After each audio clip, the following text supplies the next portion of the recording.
ওয়া ইন্নাকা লাআলা খুলুকিন আযীম।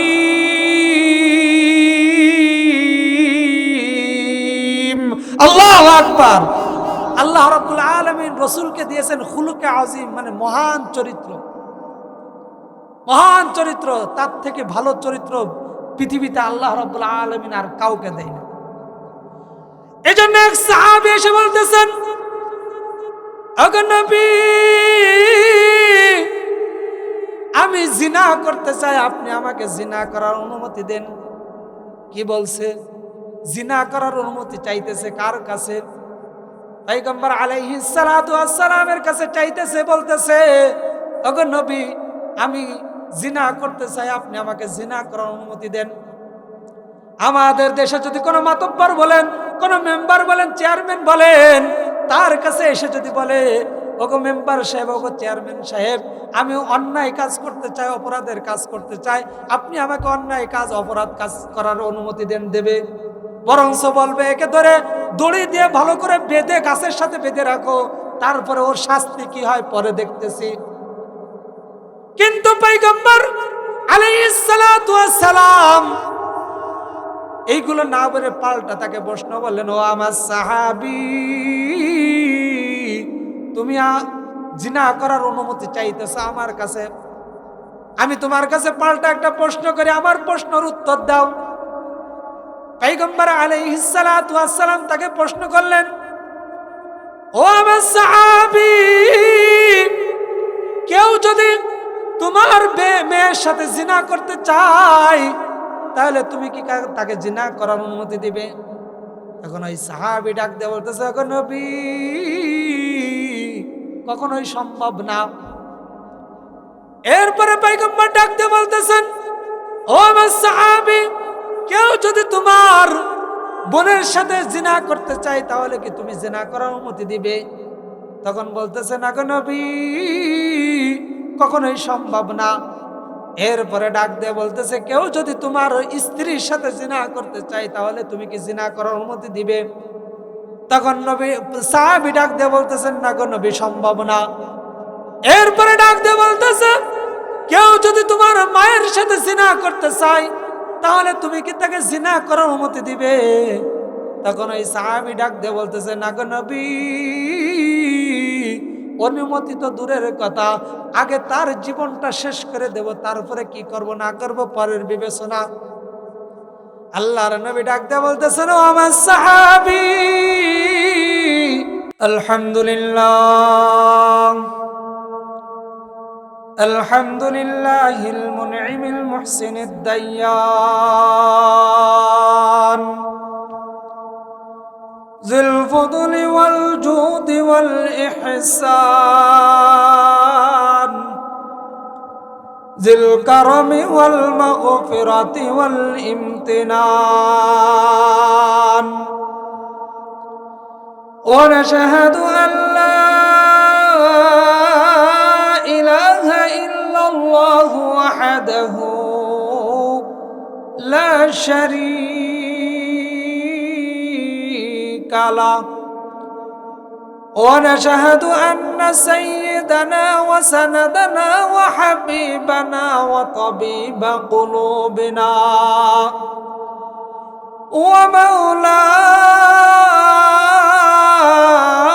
ومولانا محمدا عبده ورسوله أما بعد فأعوذ بالله من الشيطان الرجيم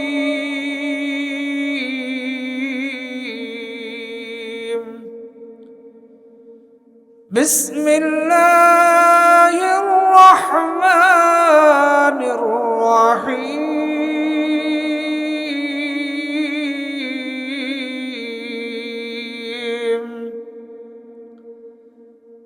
قل إن كنتم تحبون الله فاتبعوني يحببكم الله ويغفر لكم ذنوبكم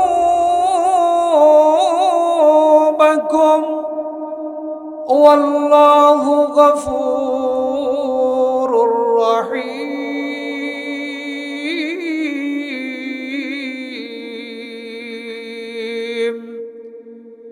صدق الله العظيم. وقال تعالى في شان حبيبه ومحبوبه ومعشوقه مخبرا وآمرا: إن الله وملائكته يصلون على النبي يا أيها الذين آمنوا صلوا عليه وسلموا تسليما. সকলে দুরূদ ইব্রাহিম পড়ি। আল্লাহুম্মা সাল্লি আলা মুহাম্মাদ ওয়া আলা আলি মুহাম্মাদ কামা সাল্লাইতা আলা ইব্রাহিম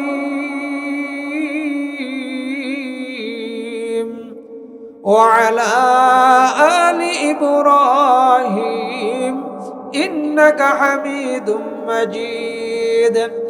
اللهم بارك على محمد وعلى آل محمد كما باركت على إبراهيم وعلى آل إبراهيم إنك حميد مجيد. محمد में आकर कुफ्र को मिटाया, कुफ्र को मिटाकर सदाकत बताया. बलगल उला बिकमालिही कशफत तुजा बिजमालिही हसनत जमीउ खिसालिही सल्लु अलैहि व आलिही. कौनैन मुख्तार नबी तुमको बनाया, कौनैन मुख्तार नबी तुमको बनाया. उम्मत की निगहबान खुदा तुमको बनाया, उम्मत की निगहबान खुदा तुमको बनाया. ला इलाहा इल्लल्लाह. जोरे जिक्र करे. ला इलाहा इल्लल्लाह, ला इलाहा इल्लल्लाह, ला इलाहा इल्लल्लाह, ला इलाहा इल्लल्लाह, ला इलाहा इल्लल्लाह, ला इलाहा इल्लल्लाह, ला इलाहा इल्लल्लाह, ला इलाहा इल्लल्लाह.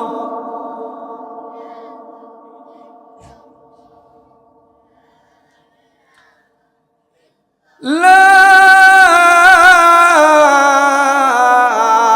इलाहा इल्लल्लाहु मुहम्मदुर রাসূলুল্লাহ. সকলে বলি সাল্লাল্লাহু আলাইহি ওয়াসাল্লাম. পারনান্দলি পূর্ব মুন্সিপাড়া পার্ক সংলগ্ন বাইতুর রহমান জামে মসজিদের উদ্যোগে প্রথম বার্ষিক আজকের বিশাল এই ওয়াজ মাহফিলে জান্নাতের বাগিচার ভিতর আমাকে আপনাকে আল্লাহ রাব্বুল আলামিন আসার মতো সুযোগ করে দিয়েছেন। এজন্য সেই রবের দরবারে জোরে সোরে সকলে বলে আলহামদুলিল্লাহ। আপনারা যারা এখানে আসছেন, আপনারা কি আপনাদের পায়ের জোরে আসছেন, না আপনার শক্তির বলে আসছেন, টাকার বলে, জাগা জমির বলে? যে আমার অনেক জায়গা জমি আছে, সম্পদের অভাব নাই, তার বলে আসছে। যদি সেটাই হইতো, আমার থেকে আপনার থেকে অনেক টাকাওয়ালা, অনেক জায়গা জমিওয়ালা, জমিদার আজকে কিন্তু এখানে উপস্থিত হইতে পারে নাই। এমনকি আজকে এই প্যান্ডেলের পিছনে যাদের বাড়ি আছে তাদেরও অনেকেই আসতে পারে নাই। কেন? তাদের ফলে আল্লাহ তাআলার এরকম খাস রহমত বর্ষণ হয়নি।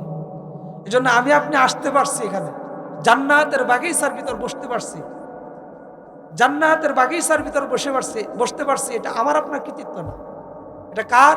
স্বয়ং আল্লাহ রাব্বুল আলামিন আজকের দিনে হয়তো আমার এমন কোন আমল কবুল করছে, যে আমলের বদৌলতে আরেকটা নেক আমল করার সুযোগ করে দিয়েছেন। বলেন আলহামদুলিল্লাহ। আর যারা বলেন আলহামদুলিল্লাহ। আমরা যারা এখানে আসি নাই, হয়তো আমাদের অনেকের এরকম চিন্তা ভাবনা, মনে হয় দুনিয়াতে আমরা এমনি এমনি আসছি। আল্লাহ তাআলা আমাদেরকে এমনি এমনি সৃষ্টি করেছেন। সূরা মুমিনুনে আল্লাহ বলতেছেন, আফাহাসিবতুম আন্নামা খলাকনাকুম আবাস أنما خلقناكم عبثا وأنكم إلينا لا ترجعون الله أكبر। আল্লাহ বলতেছেন, আফাহাসিবতুম, তোমরা কি ধারণা করো, আন্নামা খলাকনাকুম আবাস, আমি আল্লাহ তোমাদেরকে অনর্থক সৃষ্টি করছি?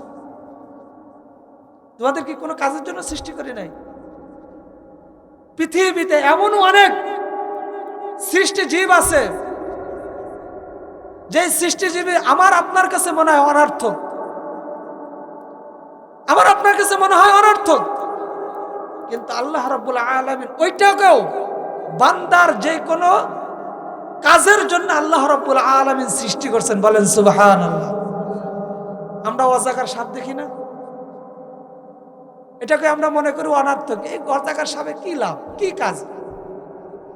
আল্লাহ তাআলা বিষাক্ত অনেক সাপ সৃষ্টি করছেন, গুক্কু সাপ, দাঁড়ার সাপ, এই সাপগুলো আল্লাহ সৃষ্টি করছেন। কেন আমরা এগুলো অনর্থক মনে করি? না, তার গালের যে বিষটা আছে, ওই বিষ আমার আপনার ওষুধের জন্য ব্যবহার হয়। হয়তো অনেকেই জানেন, এগুলো আমাদের সামনে অনেক সময় আসে না, কিন্তু নেটের মাধ্যমে অনেক সময় আমরা পাই।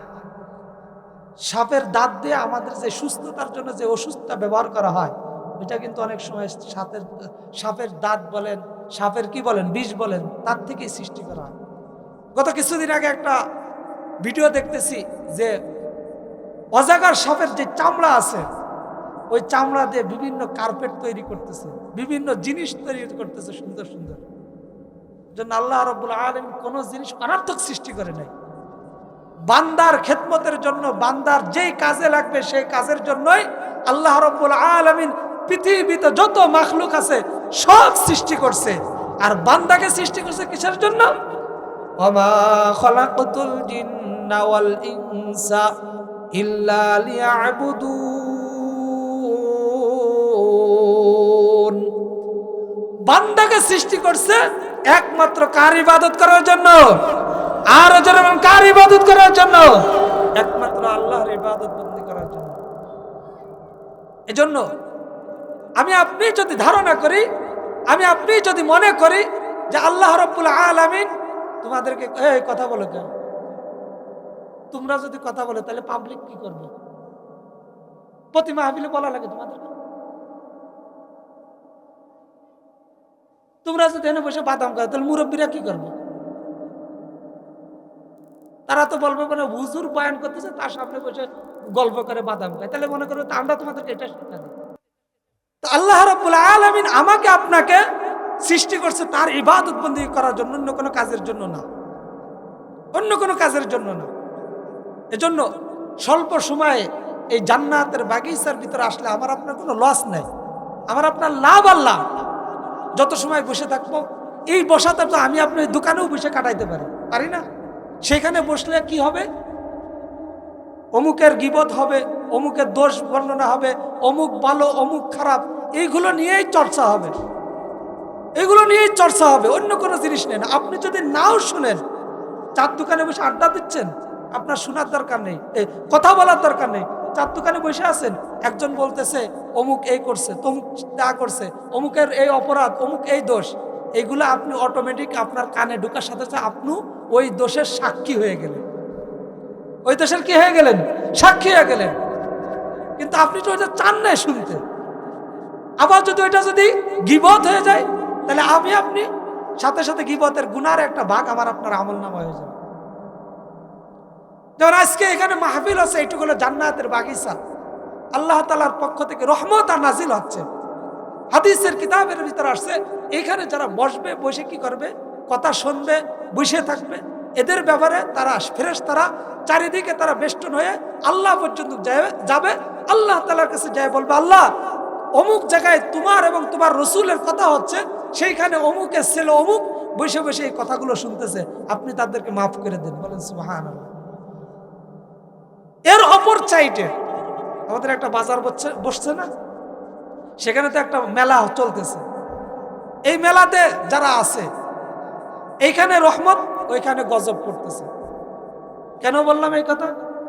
ওইখানে যায় দেন অনেক মা বোনেরা বেপর্দায় আসছে, অনেক মেয়েরা যাদের পর্দা করা ফরজ, তারা ওইখানে আসছে, ঘুরে বেড়াচ্ছে। রসুলের হাদিস কি, কোন মহিলা যদি ঘর থেকে বেপর্দায় বের হয়, আল্লাহ রাব্বুল আলামিন তার উপর গজব নাজিল করা শুরু করে যত সময় ওই ব্যক্তি, ওই মহিলা ঘরে না ফিরে। তাহলে ওইখানে যে সমস্ত মা বোনেরা গেছে তাদের উপর গজব পড়তেছে না? পাশাপাশি দুইটা জায়গা, এক জায়গায় আল্লাহর রহমত, আর এক জায়গায় আল্লাহর গজব পড়তেছে। আমরা মাহফিল দিয়েছি রহমত পড়ার জন্য এলাকায়, মানুষের হেদায়েতের জন্য। যদি সেই মাহফিলের পাশে যদি গজব পড়ে, তাহলে কি হলো? আমাদের মুসলমানদের কি হলো?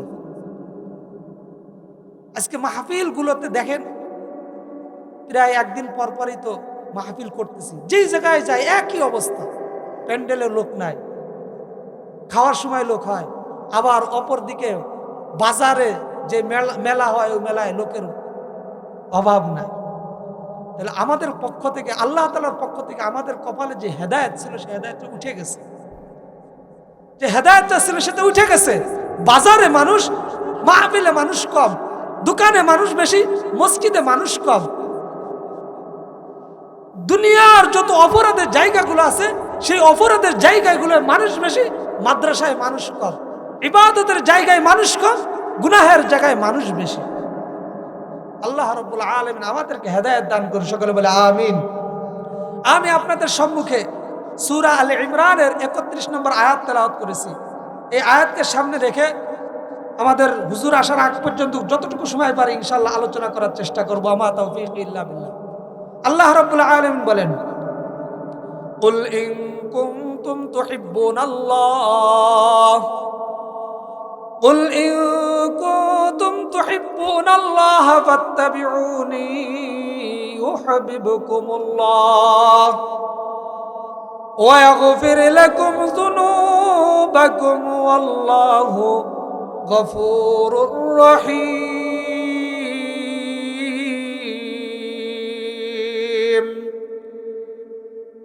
আল্লাহ রাব্বুল আলামিন বলেন, কুল, হে নবী আপনি বলুন, ইন কুনতুম তুহিব্বুনাল্লাহ, যদি তোমরা আমি আল্লাহকে কি করতে চাও, ভালোবাসতে চাও, ফাত্তাবিউনি, তাহলে আমার রসুলের অনুসরণ করো। কার অনুসরণ? রসুলের অনুসরণ করো। এখানে আল্লাহ রাব্বুল আলামিন উনার বেলায় ভালোবাসার কথা বলছে, কিন্তু রসুলের বেলায় ভালোবাসার কথা বলে নাই, বলছে ফাত্তাবিউনি, অনুসরণের কথা। আপনি মনে করেন আপনার সন্তান আপনাকে অনেক ভালোবাসে, কিন্তু আপনাকে অনুসরণ করে না, সেটা কখনো সুসন্তান হইতে পারে না। যেই সন্তান আপনার অনুসরণ করবে, আপনি যেই কথাটা বলবেন ওই কথা অনুযায়ী চলে, সেই হলো সুসন্তান। কিন্তু সন্তান বারবার বলতেছে আমি আমার বাবাকে, আমার মাকে অনেক ভালোবাসি, কিন্তু মা বাবার কথা শোনে না, মা বাবার কথা অনুযায়ী চলে না, সে মা বাবার প্রকৃত সন্তান না, সুসন্তান। এজন্য আমরা আল্লাহ তাআলাকে ভালোবাসতে পারি, কিন্তু আল্লাহ তাআলার অনুসরণের বিষয়ে এখানে কোনো মাপকাঠি নাই। কিন্তু আল্লাহ রাব্বুল আলামিন রসুলের অনুসরণের মাপকাঠি দিয়ে দিয়েছে, যে আমার বেলায় তোমরা আমাকে ভালোবাসবা, ফাত্তাবিউনি, কিন্তু আমার রসুলের বেলায় ভালোবাসলে হবে না, আমার রসুলের বেলায় কি করতে হবে? অনুসরণ করতে হবে। আমার রসুল তোমাদেরকে যেটা ধরতে নিষেধ করেছে ওইটা ধরার ওইটার থেকে দূরে থাকবা। আর যেটা ধরতে বলছে, মা আতাকুমুর রাসূল ফাখুযু ওয়া মা নাহাকুম আনহু ফান্তাহু, রসুল যেটা নিষেধ করছে ওইটার থেকে দূরে থাকা, যেটা আদেশ করছে ওইটাই বেশি বেশি করা। এটা হলো রসুলের অনুসরণ করা। আপনি রসুলকে ভালোবাসতেছেন কিন্তু আপনার বিষয়ে রসুলের কোনো আদর্শ নাই, এটার নাম ভালোবাসা না। এজন্য সাহাবা ইকরাম রাদিয়াল্লাহু তাআলা আলাইহিম আজমাইন, এমন সাহাবী তারা রসুল যেটা বলছে তাদেরকে, তারা এক সেকেন্ডের জন্য ওইটার থেকে কখনো কি কাছেই যায় না, ওইটার থেকে অনেক দূরে চলছে। এজন্য সাহাবা ইকরাম রাদিয়াল্লাহু তাআলা তারা স্বর্ণের মানুষ হয়েছে। আজকে আমি আপনি এত হতভাগা কেন? আমি আপনি কথা শুনি না, কথা শুনি না। যে আমরা যখন এলাকার মুরব্বীরা যখন যুবকদেরকে বলে তোমরা এই কাজটা করো না, তারা বেশি বেশি ওই কাজটা করে, যার কারণে যুবক ছেলেবেলে বেশি বিপদে পড়ে। আপনার সন্তানকে বলতেছেন বাবা তুমি মোবাইল চালায় না, সন্তান মোবাইল বেশি নিচ্ছে, আপনার সন্তান বিপদের দিকে চলে যাচ্ছে। ও মনে করতেছে আমার বাবা আমার জন্য ভালো কিছু চায় না, আমার মা আমার জন্য ভালো কিছু চায় না, আমার মা কেন আমাকে মোবাইল থেকে দূরে থাকতে বলে, আমার মা কেন আমাকে অন্যায় কাজ থেকে দূরে থাকতে বলে। তার মানে আমার মা বাবা আমাকে ভালো চায় না, এই জন্য আমাকে এই কাজগুলো থেকে নিষেধ করতে বলে। সাহাবা ইকরাম রাদিয়াল্লাহু তাআলা আলাইহিমকে যখনই যেটা বলছে তারা সেই অনুযায়ী কাজ শুরু করে দিয়েছে। তাবুকের যুদ্ধে পয়গম্বর আলাইহিস সালাতু ওয়াস সালাম সাহাবাদেরকে ডাক দিয়ে বললেন, কোথায় আছো আমার সাহাবীরা? শোনো, কে কোথায় আছো দ্রুত আমার কথা শুনে এদিকে আসো। সব সাহাবী চলে আসলেন। আসার পরে পয়গম্বর ডাক দিয়ে বলতেছেন, এ আমার সাহাবীরা, তাবুকের যুদ্ধে যাইতে হবে, আমাদের অস্ত্র নাই, আমাদের কোনো সরঞ্জাম নাই, কিন্তু বেঈমান কাফেরদের বিরুদ্ধে আমাদের যুদ্ধ করতে হবে। ওইখানে যাইতে হলে পানির ব্যবস্থা করতে হবে। এইগুলো যদি ব্যবস্থা করতে যাই তাহলে আমাদের টাকার দরকার, কিন্তু কোনো টাকা নাই। ডাক দিয়ে বলতেছেন, এ আমার সাহাবীরা, যার যতটুকু সম্পদ আছে ওই সম্পদ থেকে বাইতুল মালে তোমরা দান করো। আবু বকরকে ডাক দিয়ে বলতেছে, আবু বকর দ্রুত তুমি দান করা শুরু করো। আবু বকর রাদিয়াল্লাহু তাআলা আনহু ডাক দিয়ে বলতেছেন, ওগো নবী, আপনি জানেন হুব্বিবা ইলাইয়া মিনাদ দুনিয়া সালাস, দুনিয়াতে তিনটা জিনিস আমার কাছে সবচাইতে প্রিয়। একটা হলো আন-নাজরু ইলা ওয়াজহি রাসূলিল্লাহ সাল্লাল্লাহু আলাইহি ওয়াসাল্লাম, এক নম্বর পছন্দ হলো পয়গম্বর আলাইহিস সালাতু ওয়াস সালামের দিকে তাকাই থাকা, এটাই হলো আমার পৃথিবীর সবচাইতে বেশি পছন্দ। বলেন সুবহানাল্লাহ। এইজন্য গারে সূরা পয়গম্বর আলাইহিস সালাতু ওয়াস সালাম সিদ্দিক আকবর রাদিয়াল্লাহু তাআলা আনহু রানের উপর মাথা দিয়ে ঘুমাচ্ছিলেন। আল্লাহর নবী বিশ্ব নবী রাহমাতুল লিল আলামিন আবু বকরের রানের উপর মাথা দিয়ে ঘুমাচ্ছেন। যেই পাহাড়ে, সেই পাহাড়ের চতুর্দিকে সাপের গর্ত, ইঁদুরের গর্ত দেখা যাচ্ছে। আল্লাহর নবীর এই সাহাবী হযরত আবু বকর সিদ্দিক রাদিয়াল্লাহু তাআলা আনহু মনে করলেন নবী তো ঘুমাচ্ছে, গর্ত থেকে যদি কোনো বিষাক্ত জিনিস এসে যদি রসুলকে কামড় দেয় তাহলে আমার রসুলের ঘুম ভেঙে যাবে, আমার রসুল তার ঘুমাইতে পারবে না। এজন্য উনি প্রত্যেকটা গর্ত বিভিন্ন জিনিস দিয়ে গর্তটা বন্ধ করে দিলেন। গর্ত বন্ধ করার পরে একটা গর্ত খোলা রয়েছে, ওইটা বন্ধ করার জন্য কোনো কিছু পাচ্ছিল না। আল্লাহর নবীর সাহাবী আবু বকর সিদ্দিক রাদিয়াল্লাহু তাআলা আনহু পায়ের গোড়ালি দিয়ে ওই ছিদ্রটা বন্ধ করে দিলেন। বন্ধ করার পরে ওই ছিদ্রের ভিতরে, ওই গর্তের ভিতরে একটা বিষাক্ত সাপ ছিল। এই সাপের কাছে একটা খবর আসছিল, আল্লাহর নবী বিশ্ব নবী রাহমাতুল লিল আলামিন এই পাহাড়ে আসবেন, এই জন্য দীর্ঘদিন ধরে অপেক্ষা করতেছে নবীকে দেখার জন্য। বলেন সুবহানাল্লাহ, আর যারা বলেন সুবহানাল্লাহ। সাপ যখন এই অপেক্ষা করতেছিল, অপেক্ষার পালা যখন শেষ হয়ে গেল, নবী আসলেন, পাহাড়ে এসে ঘুমাচ্ছেন। সাপ খবর পেল, খবর পাওয়ার পরে যখন গর্ত থেকে বের হইতে যাবে, তখন দেখে গর্তটা বন্ধ হয়ে আছে। এবার সাপের মিজাজ খারাপ হয়ে গেল, আমি আমার নবীকে দেখব, কিন্তু এই গর্তের ভিতর কি এমন জিনিস রয়েছে যার কারণে আমি আমার নবীকে দেখতে পারতেছি না। সুবহানাল্লাহ বলবেন না? কে দেখতে চাচ্ছে সাপ? আল্লাহ রসুলকে কে দেখতে চাচ্ছে? সাপ দেখতে চাচ্ছে। এবার সাপের যখন রাগ উঠে গেল, সাপ ওইখানে সবল মারলেন। সবল মারার সঙ্গে সঙ্গে আবু বকরের পায়ের ভিতর বিষ ঢুকে গেল, যার কারণে পুরো পাওটা ব্যথা হয়ে গেল। এই দিকটা পয়গম্বর আলাইহিস সালাতু ওয়াস সালাম আবু বকরের রানের উপর ঘুমায় আছে। আবু বকর চিন্তা করতেছে, আমি যদি নড়াচড়া করি তাহলে আমার নবীর ঘুম ভেঙে যাবে, আমার নবীর ঘুম ভাঙতে আমি দিতে পারি না। আমার যত কষ্টই হোক না কেন আমি চুপ করে বসে থাকব। কিন্তু ব্যথার যন্ত্রণা বাড়তে আছে।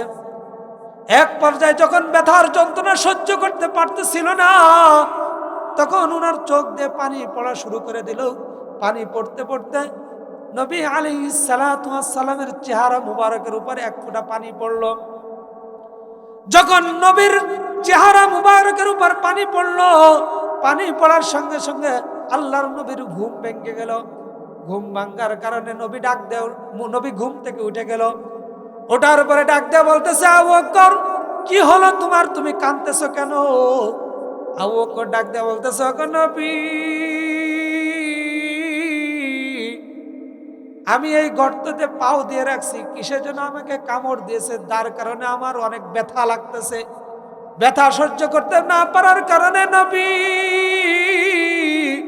আমার চোখ দিয়ে পানি পড়া শুরু হয়ে গেল। নবী ডাক দেয়া বলতেছে, আমার সাহাবী, তুমি কেন কষ্ট করতে গেছো? তুমি আমাকে ডাক দিলেই পারতে, আমাকে কেন ডাক দিলে না? তখন আবু বকর ডাক দিয়ে বলতেছে, ওগো নবী, আপনার চেহারার দিকে তাকাইলে পৃথিবীর যত কষ্ট আছে সব কষ্ট দূর হয়ে যায়। বলেন না সুবহানাল্লাহ। ওগো নবী, আন-নাজরু ইলা ওয়াজহি রাসূলিল্লাহ সাল্লাল্লাহু আলাইহি ওয়াসাল্লাম, তিনটা জিনিস আমার সবচেয়ে বেশি পছন্দ, তার ভিতরে একটা হলো আপনার চেহারার দিকে যদি আমি 24 ঘন্টা তাকায় থাকতে পারি আমার জন্য অনেক ভালো লাগে। 2 নম্বর হলো ইনফাকু মালি রাসূলিল্লাহ মালি ফি সাবিলিল্লাহ। 2 নম্বর হলো আল্লাহর রাস্তায় বেশি বেশি দান করা আমার সবচেয়ে বেশি পছন্দ। বলেন না সুবহানাল্লাহ। আল্লাহর রাস্তায় বেশি কি করা? দান করা। কার বেশি পছন্দ? আবু বকরের। আবু বকরের যখন এই কথাটা বললেন, বলার পরে আল্লাহর রাসূল বললেন, যাও তোমার বাড়িতে চলে যাও। বাড়িতে চলে গেলেন। যাওয়ার পরে যত সম্পদ ছিল সব সম্পদ আইনা আল্লাহর রাসূলের সামনে উপস্থিত করলেন। বলেন সুবহানাল্লাহ। রাসূল ডাক দিয়ে বলতেছে, ও আমার সাহাবী, তুমি তো সব কিছু নিয়ে আসছো বাড়িতে, তোমার জন্য এবং তোমার স্ত্রী সন্তানের জন্য কি রাখছো? আবু বকর ডাক দেয়া বলতেছে, হুজুর, আমি আমার বাড়িতে সবচাইতে দামি জিনিস রেখে আসছি। কি দামি জিনিস? বলে, আমার সবচাইতে দামি জিনিস হলো আমার আল্লাহ এবং আমার রসুল। বলেন সুবহানাল্লাহ। আল্লাহ আর আল্লাহ রসুল থেকে দামি কোনো জিনিস আছে? আর কোনো জিনিস নাই। এজন্য দান করার ক্ষেত্রে আপনার যা থাকে কিছু অংশ রেখে দিয়ে বাকি অংশ কোথায় দেওয়া? মসজিদ হোক, মাদ্রাসায় হোক, এগুলো দিয়ে দেয়া। এটা আপনার উপকার হবে, অন্য কারোর উপকার না। আজকে যাদের জন্য আপনি সম্পদ গুছানোর চেষ্টা করতেছেন, যাদের জন্য গাড়ি বাড়ি করার চেষ্টা করতেছেন, দিন শেষে তারা আপনাকে ভুলে যাবে, মনে থাকবে না, মনে থাকবে না। আজকে 25 সাল শেষ, আপনার জীবন থেকে একটা বছর চলে গেল। গত বছর এই টাইমে আপনার চুল দাড়ি কালো ছিল, এই বছর শেষ হইতে না হইতে আপনার চুল দাড়ি কি হয়ে গেল? সাদা হয়ে গেল। যার কারণে আপনি কলম ব্যবহার করতেছেন, মেহেন্দি ব্যবহার করতেছেন। আপনি কি ভাবছেন যে আপনার জীবন থেকে একটা বছর চলে গেল? এটা তো আপনি ভাবি না, আপনি ভাবতেছি না, কিন্তু এর হিসাব তো আমাকে আপনাকে দিতে হবে যে আমার আপনার জীবন থেকে একটা বছর চলে গেল। বেখেয়ালে ঘুরতেছি, কিসের আশায় কিসের নেশায় ঘুরি আমি নিজেও জানি না। দুনিয়া দুনিয়া দুনিয়া নিয়ে আপনি ব্যস্ত হয়ে গেছি। এজন্য সাহাবা একরামের কাছে যখনই আসছে আল্লাহ রাসূল যা চাইছে তারা তা দিতে প্রস্তুত হয়ে গেছে, এক সেকেন্ডও দেরি করে নাই। বলেন সুবহানাল্লাহ। আল্লাহ রাব্বুল আলামিনের নবী, বিশ্ব নবী রাহমাতুল লিল আলামিন সাহাবীদের জীবন কেমন ভাবে গড়ছেন, যখন যে সময় যেটা দরকার ছিল সাহাবীরা এক সেকেন্ডও দেরি করে নাই। কোন সাহাবী যদি নগদ নগদ মুসলমান হয়েছে, এখনো এক ওয়াক্ত নামাজও তার উপর ফরজ হয় নাই, ওই সাহাবীর কাছেও চাইছে, ওই সাহাবী দেরি করে নাই। বলেন সুবহানাল্লাহ। ওই সাহাবীর জীবন এমন হয়ে গেছে পৃথিবীর সব কিছু ছাড়তে রাজি, কিন্তু আল্লাহর নবীকে এক সেকেন্ডের জন্য ছাড়তে রাজি হয় না। বলেন সুবহানাল্লাহ। শীতের সময় কঠিন শীত পড়তেছে, আল্লাহর নবী বিশ্ব নবী রাহমাতুল লিল আলামিন হুজরা শরীফ থেকে বের হবেন। যখন দরজা খুললেন, দরজা খোলার সঙ্গে সঙ্গে একজন লোক আল্লাহর রসুলের হুজরা খানার সাথে দাঁড়ায় আছে উজু হয়ে। অনেক শীত পড়তেছে, তার শরীরে কোনো কাপড় নাই, কোনো কিছু নাই, সে কুজো হয়ে গেছে শীতের কারণে। আল্লাহর নবী ডাক দেয়া বলতেছে, কে দাঁড়ায় আছো ওই জায়গায়? অন্ধকারে লোক চেনা যায় না, একটু নাম বলে তোমার পরিচয়টা দাও। আল্লাহর নবীর কথা শুনে যেই লোকটা দাঁড়িয়ে আছে তার নাম হলো আব্দুল্লাহ। সে ডাক দেয়া বলতেছে, গো নবী, আমি হলাম আব্দুল্লাহ। কোন আব্দুল্লাহ? যখন নবী জিজ্ঞাসা করলেন, তখন আব্দুল্লাহ ডাক দিয়ে বলতেছে, গো নবী, কিছুদিন আগে ইসলাম ধর্ম গ্রহণ করেছিলাম, আমার নাম ছিল আব্দুল উজ্জা। আপনি ওই নামটা পরিবর্তন করে আমার নাম রেখেছেন আব্দুল্লাহ। আল্লাহ মন করাইছিলাম, ওই আব্দুল্লাহ তো আমার মদিনায় যত ধনী লোক আছে তার চাইতে সবচেয়ে ধনী হলো আমার আব্দুল্লাহ। সকালবেলা যেই কাপড়টা পরে, ওই কাপড়টা দ্বিতীয়বার আর পরে না, ওইটা দুপুর হইলেই খুলে ফেলে। দুপুরের পরে যেই কাপড়টা পরে ওইটা সন্ধ্যার আগে খুলে ফেলে। প্রতিদিন 3টা করে কাপড় পরিবর্তন করে, অথচ আজকে তোমার শরীরে কোনো কাপড় নাই, কারণটা কি একটু বলবা? আল্লাহ নবীর সাহাবী ডাক দিয়ে বলতেছে, গো নবী, আমি ইসলাম ধর্ম গ্রহণ করার কারণে, আপনার কাছে বারবার আসার কারণে আমার বাড়ির থেকে কঠিনভাবে সাবধান করে দেশে হয়, নবীর দরবারে যাবি, আমাদের এখানে আসতে পারবি না, আর যদি আমাদের এখানে আসো তাহলে মুহাম্মদের কাছে যাইতে পারবা না। তখন আমি তাদেরকে স্পষ্ট জানিয়ে দিছি, তোমাদেরকে ছাড়তে রাজি, কিন্তু আমি মুহাম্মদকে এক সেকেন্ডের জন্য ছাড়তে পারবো না। বলেন সুবহানাল্লাহ। এই কথা বলার পরে আমার অনেক কষ্ট হয়েছে, আমি আপনার কাছে চলে আসছি গো নবী, আপনার চেহারা মুবারক একবার দেখার জন্য।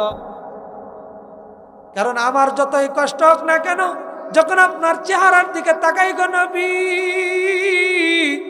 তখন পৃথিবীর কোনো কষ্টই আমার কষ্ট মনে হয় না।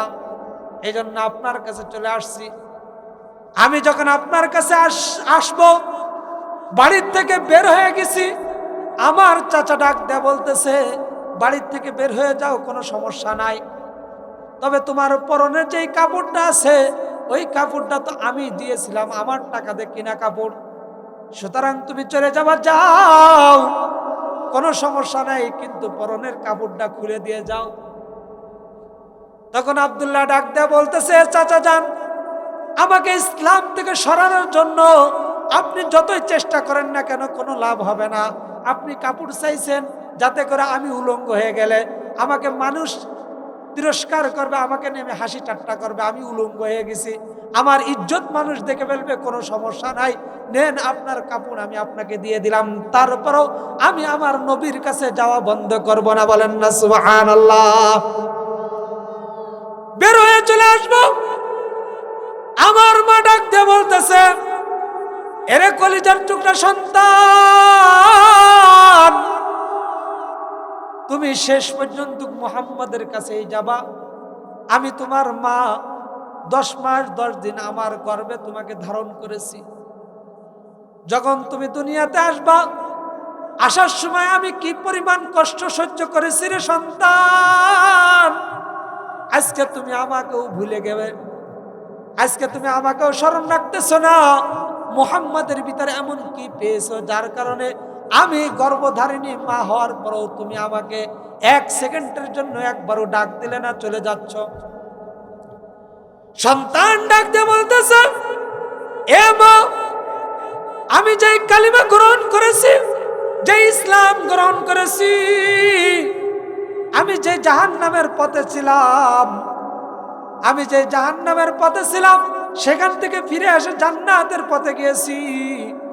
এইখান থেকে ফিরে আসার কোনো সুযোগ নাই, কারণ দুনিয়াতে আমি যদি আপনাদের সাথে থাকি তাহলে আমার জন্য জাহান্নাম ওয়াজিব হয়ে যাবে, কারণ আমি তো এক আল্লাহর ইবাদত বন্দেগী করব না, আমি তো দুনিয়াতে যত দেব দেবী আছে তাদের ইবাদত বন্দেগী করব। আর আমার আল্লাহ তাআলা স্পষ্ট বলে দিয়েছে, ইন্নাল্লাহা লা ইয়াগফিরু আন ইউশরাকা বিহি ওয়া ইয়াগফিরু মা দুনা যালিকা লিমান ইয়াশা।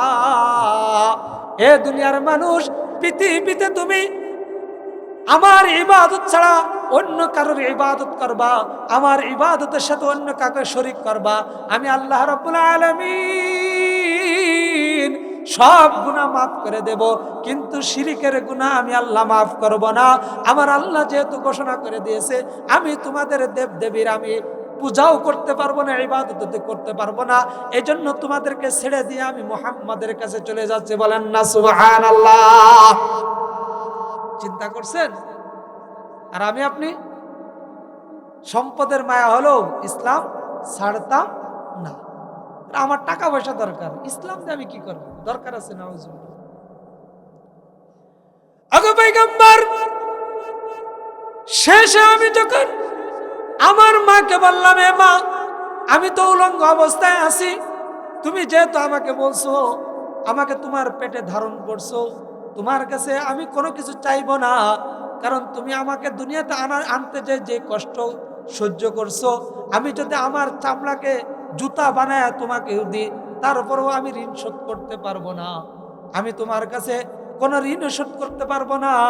তবে শেষমেশ তোমার কাছে একটা জিনিস চাওয়া, আমার সতর ঢাকার জন্য, আমার ইজ্জত ঢাকার জন্য তুমি এক টুকরা কাপড় আমাকে দিয়ে যদি সাহায্য করতে, তাহলে আমি তোমার কাছে সারা জীবন কৃতজ্ঞ থেকে যেতাম। তখন মা তাকে একটা কাপড় দিয়েছে, যেই কাপড়টা এত ছোট, সামনের দিক থেকে ঢাকতে গেলে পিছন দিক থেকে ঢাকা যায় না, পিছন দিক থেকে ঢাকতে গেলে সামনের দিকে ঢাকা যায় না। আব্দুল্লাহ পিছন দিকে কাপড় দিয়ে, সামনে 2টা হাত দিয়ে লজ্জা স্থান ঢেকে পয়গম্বর আলাইহিস সালাতু ওয়াস সালামের কাছে আসলেন। যখন আল্লাহর নবী বিস্তারিত ঘটনা শুনলেন, নবীর চোখ দিয়ে পানি বের হয়ে গেল। নবী ডাক দিয়ে বলতেছো, আমার সাহাবী, তুমি ইসলামকে এত ভালোবাসো, ইসলামের নবীকে এত ভালোবাসো, আমি জানতাম না, আসো আমার রুমের ভিতরে আসো। পয়গম্বর আলাইহিস সালাতু ওয়াস সালাম উনাকে রুমের ভিতরে নিয়ে গেলেন। রুমের ভিতরে নিয়ে উনার 2টা চাদর ছিল, ওই 2টা চাদর আব্দুল্লাহকে দিয়ে বললেন, এই 2টা চাদর তুমি ব্যবহার করো। এরপরে তোমার কি আর কোনো চাওয়া পাওয়া আছে কিনা? যদি চাওয়া পাওয়া থাকে তাহলে তুমি আমাকে বলো, আমি আল্লাহ তাআলার কাছে এখনই দোয়া করে দেব। আমি নবী যখন তোমার জন্য আল্লাহ তাআলার কাছে দোয়া করব, দোয়া করার সঙ্গে সঙ্গে আমার আল্লাহ রাব্বুল আলামিন আমার দোয়া কবুল করে নেবেন। বলো কি চাও তুমি? আব্দুল্লাহ ডাক দিয়ে বলতেছেন, ওগো নবী, আমার চাওয়ার মতো কোনো কিছুই নাই, তবে আপনি আমার জন্য একটা দোয়া করেন। সেটা হলো আল্লাহ রাব্বুল আলামিন যেন আমাকে শহীদ মৃত্যু দান করেন। বলেন সুবহানাল্লাহ। আল্লাহর নবী আল্লাহ তাআলাকে ডাকতে বললেন, ওগো মালিক, আমার আব্দুল্লাহকে আপনি শহীদ মৃত্যু দান করেন।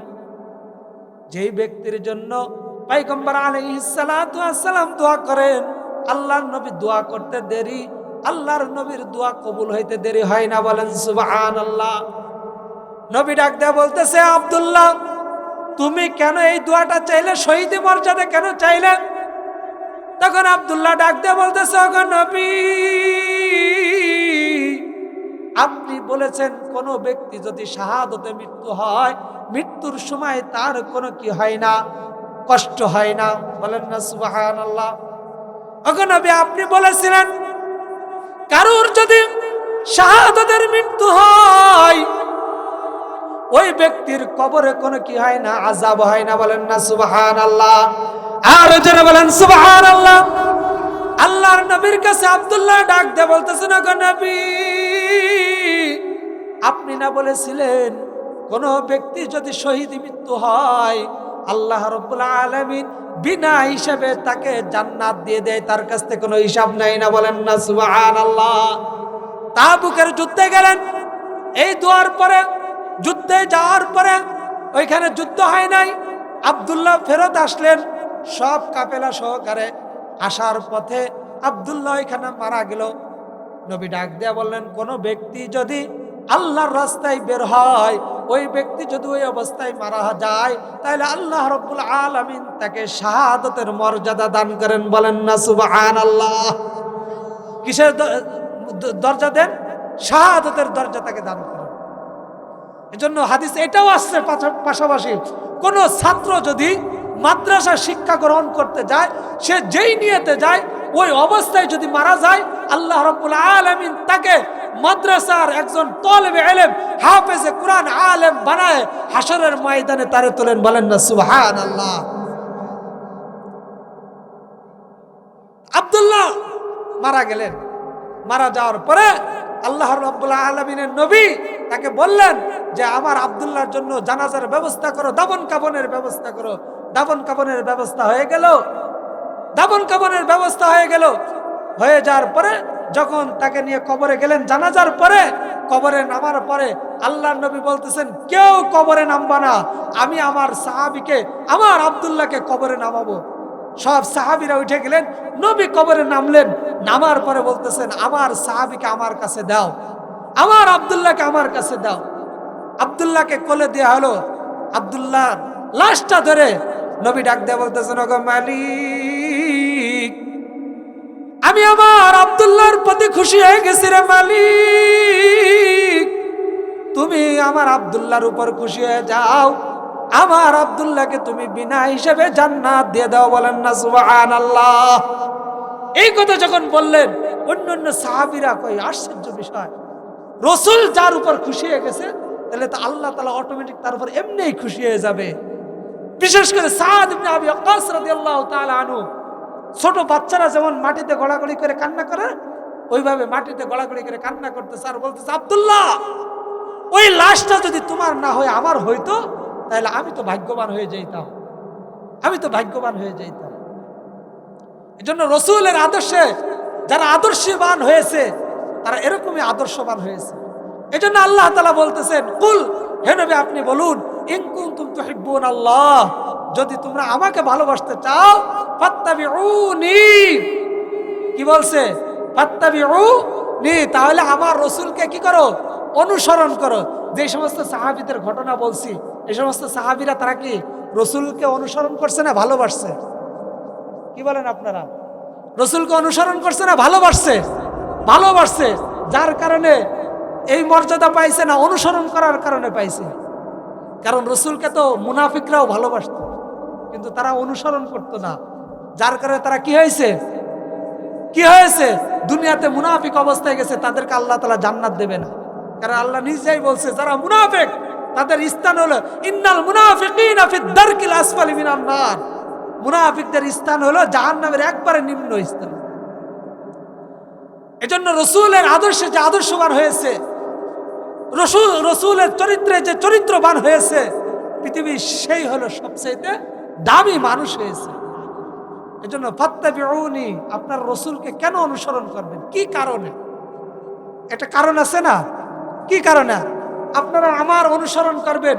কোন কারণে? আমার কি এত ভালো জিনিস আছে যেই জিনিসের কারণে আপনারা আমাকে অনুসরণ করবেন? একটা মানুষকে ভালোবাসতে হলে পরিপূর্ণ 4টা জিনিস যার ভিতর আছে তাকে পৃথিবীর সবাই ভালোবাসে। কয়টা জিনিস?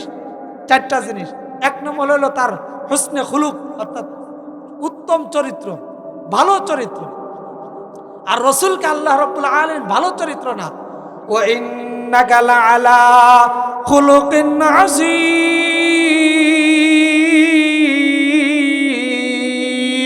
আল্লাহু আকবার। আল্লাহ রাব্বুল আলামিন রসুলকে দিয়েছেন খুলুকে আযীম, মানে মহান চরিত্র। মহান চরিত্র, তার থেকে ভালো চরিত্র পৃথিবীতে আল্লাহ রাব্বুল আলামিন আর কাউকে দেয় না। এজন্য এক সাহাবী এসে বলতেছেন, ওগো নবী, আমি জিনা করতে চাই, আপনি আমাকে জিনা করার অনুমতি দেন। কি বলছে? জিনা করার অনুমতি চাইতেছে কার কাছে? পয়গম্বর আলাইহিস সালাতু ওয়াস সালামের কাছে চাইতেছে, বলতেছে, ওগো নবী, আমি জিনা করতে চাই, আপনি আমাকে জিনা করার অনুমতি দেন। আমাদের দেশে যদি কোনো মাতব্বর বলেন, কোনো মেম্বার বলেন, চেয়ারম্যান বলেন, তার কাছে এসে যদি বলে, ওগো মেম্বার সাহেব, ওগো চেয়ারম্যান সাহেব, আমি অন্যায় কাজ করতে চাই, অপরাধের কাজ করতে চাই, আপনি আমাকে অন্যায় কাজ, অপরাধ কাজ করার অনুমতি দেন, দেবে? বরঞ্চ বলবে, একে ধরে দড়ি দিয়ে ভালো করে বেঁধে গাছের সাথে বেঁধে রাখো, তারপরে ওর শাস্তি কি হয় পরে দেখতেছি। কিন্তু পয়গম্বর আলাইহিস সালাতু ওয়াস সালাম এইগুলো না বলে পাল্টা তাকে প্রশ্ন বললেন, ও আমার সাহাবী, তুমি জিনা করার অনুমতি চাইতেছো আমার কাছে, আমি তোমার কাছে পাল্টা একটা প্রশ্ন করি, আমার প্রশ্নের উত্তর দাও। পয়গম্বর আলাইহিস সালাতু ওয়াস সালাম তাকে প্রশ্ন করলেন, ও আমার সাহাবী, কেউ যদি তোমার মেয়ের সাথে জিনা করতে চায়, তাহলে তুমি কি তাকে জিনা করার অনুমতি দিবে? এখন ওই সাহাবী ডাক দিয়ে বলতেছে, এখন নবী, কখনোই সম্ভব না। এরপরে পয়গম্বর ডাক দিয়ে বলতেছেন, ও আমার সাহাবী, কেউ যদি তোমার বোনের সাথে জিনা করতে চায়, তাহলে কি তুমি জিনা করার অনুমতি দিবে? তখন বলতেছেন, এখন নবী, কখনোই সম্ভব না। এরপরে ডাক দিয়ে বলতেছে, কেউ যদি তোমার স্ত্রীর সাথে জিনা করতে চায়, তাহলে তুমি কি জিনা করার অনুমতি দিবে? তখন নবী সাহাবী ডাক দিয়ে বলতেছেন, না গো নবী, সম্ভব না। এরপরে ডাক দিয়ে বলতেছে, কেউ যদি তোমার মায়ের সাথে জিনা করতে চায়, তাহলে তুমি কি তাকে জিনা করার অনুমতি দিবে? তখন ওই সাহাবী ডাক দিয়ে বলতেছে, না গো নবী, অনুমতি তো দূরের কথা, আগে তার জীবনটা শেষ করে দেব, তারপরে কি করব না করব পরের বিবেচনা। আল্লাহর নবী ডাক দিয়ে বলতেছেন, ও আমার সাহাবী, তুমি তোমার বোনের সাথে কেউ জিনা করতে চায়, অন্যায় করতে চায়, অপরাধ করতে চায়, অনুমতি দিবে না। তুমি তোমার মেয়ের সাথে দিবে না, তুমি তোমার স্ত্রীর সাথে দিবে না, তুমি তোমার মায়ের সাথে দিবে না। মনে রাখবা, পৃথিবীতে একটা মেয়ে 4টা সম্পর্কের সাথে জড়িত। কয়টা সম্পর্ক? 4টা সম্পর্কের সাথে জড়িত। এই মেয়েটা না হয় কারোর বোন হবে, না হয় কারোর মেয়ে হবে, না হয় কারোর মা হবে, না হয় কারোর স্ত্রী হবে। তুমি যেমন ভাবে তোমার স্ত্রী, তোমার মেয়ে, তোমার বোন, তোমার মায়ের সাথে জিনা করার অনুমতি দিবে না গো, তাহলে ওই মেয়ের ভাই, ওই মেয়ের স্বামী, ওই মেয়ের বাবা, ওই মেয়ের ভাই, স্বামী, ভাই, স্বামী, বাবা এবং তার যে আত্মীয় স্বজন আছে, তুমি যেমন ভাবে দিবা না, তারা তেমন ভাবে তোমার কাছে কিভাবে দেবে? তার বাবা যদি তুমি না দিতে পারো, তারাও তো তোমাকে দিবে না। এই কথা বলার পরে সাহাবী ডাক দিয়ে বলতেছে, গো নবী, পৃথিবীতে অনেক নেতা দেখেছি, আপনার মতো এমন নেতা আর দেখি নাই। বলেন না সুবহানাল্লাহ। অনেক নেতা দেখেছি, অনেক এমপি দেখেছি, কিন্তু আপনার মতো এমন এমপি এমন নেতা আমি দেখি নাই। সুতরাং আজকে থেকে ওয়াদা করলাম রে নবী, কোন মেয়ের সাথে তো খারাপ কাজ তো দূরের কথা, আজকের পর থেকে কোনো বেগানা মহিলার দিকে চোখ তুলে তাকাবো না। বলেন না সুবহানাল্লাহ। এটা কিসের মাধ্যমে হয়েছে বলেন? আদর্শবান চরিত্র হওয়ার কারণে, আদর্শবান চরিত্র হওয়ার কারণে। আজকে যদি আদর্শবান চরিত্র না হয়তো তাহলে কি করতে পারতো না, এমন খারাপ লোককে ভালো বানানো যাইতো না। এজন্য খারাপ মানুষকে ভালো বানানোর জন্য শাসনের দরকার নাই, উত্তম আখলাক তাকে দিলে অবশ্যই সে ভালো হয়ে যায়, অবশ্যই সে ভালো হয়ে যায়। তার জন্য অন্য কিছু দরকার পড়ে না। এজন্য যে ব্যক্তি আল্লাহ তাআলার জন্য হয়ে যায়, আল্লাহও কি হয়ে যায়, তার জন্য হয়ে যায়।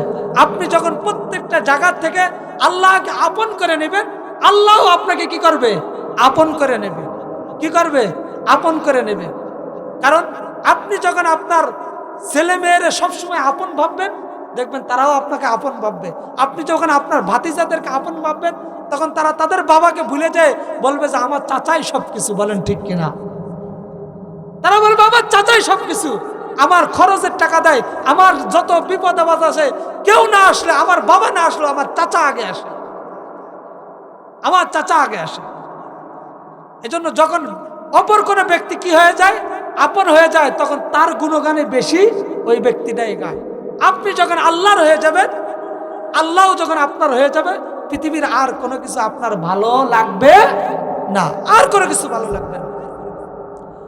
আল্লামা জাকারিয়া রাহমাতুল্লাহি আলাইহি উনি উনার কিতাবের ভিতরে একটা ঘটনা নিয়ে আসছেন। এক বড় লোক, সে গোলাম ক্রয় করতে গিয়েছে বাজারে।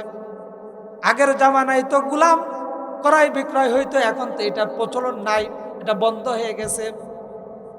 ওই ধনী ব্যক্তি যখন গোলাম ক্রয় করতে গেল, গোলাম ক্রয় করলো, ক্রয় করার পরে ওই গোলাম ডাক দিয়ে বলতেছে, ওরে মুনিব, আপনি আমাকে ক্রয় করেছেন, তবে আপনার কাছে আমার একটা জিনিস চাওয়া আছে, একটা শর্ত আছে।